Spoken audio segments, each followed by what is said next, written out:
I think that the truth speaks for itself. Islam speaks for itself, and people recognize that it's the truth simply by coming into contact with it and seeing true practitioners of it.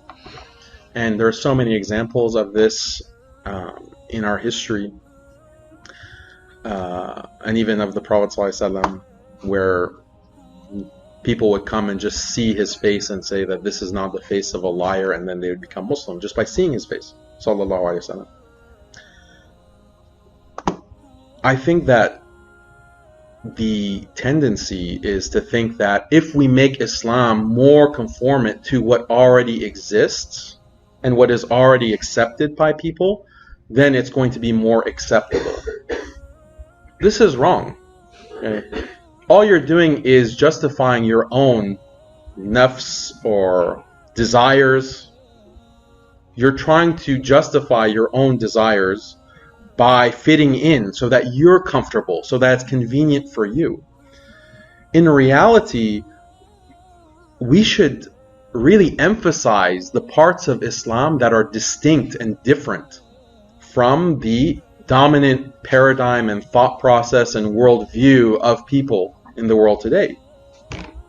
It's an easy opportunity. Like, it's a very easy marketing strategy. In marketing, I was in the corporate world, and studied and worked on product marketing. And in product marketing, you have to have a distinction strategy. What are the unique value propositions of your product? How are you setting yourself apart from the competition? And you have to emphasize those things and explain why that makes your product better. Okay? A distinction strategy. If you just say, oh, it's a product just like for example, if I imagine I'm an entrepreneur, I invent a drink, and I say, this is just like Coca-Cola.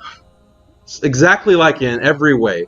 People say, okay, I'll just buy Coke. That's what I'm familiar with, right? You're not going to sell your product. You have to have a distinction strategy. And for us, it's so easy. This is just like, we've been set up to hit the home run, basically. And we will hit the home run, inshallah.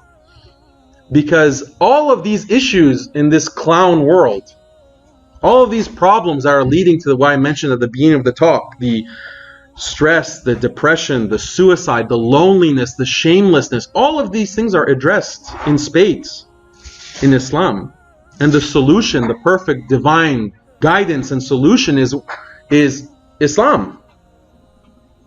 All we have to do is just be honest in transmitting that information, calling people to it, transmitting that knowledge. But we do the opposite. We try to hide the things that are distinct about Islam and try to cover them. And no, don't worry about that. Don't worry about that ayah. Oh, there's context. Don't worry. It's exactly what you would think. Islam is human rights, yeah. Secularism, yeah. Feminism. Islam is all about that stuff. The Prophet ﷺ was a feminist. You're doing the opposite of what is needed. Okay? You're making yourself more comfortable.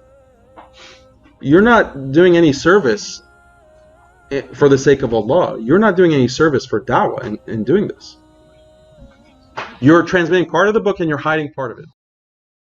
Bismillahir Rahmanir Rahim.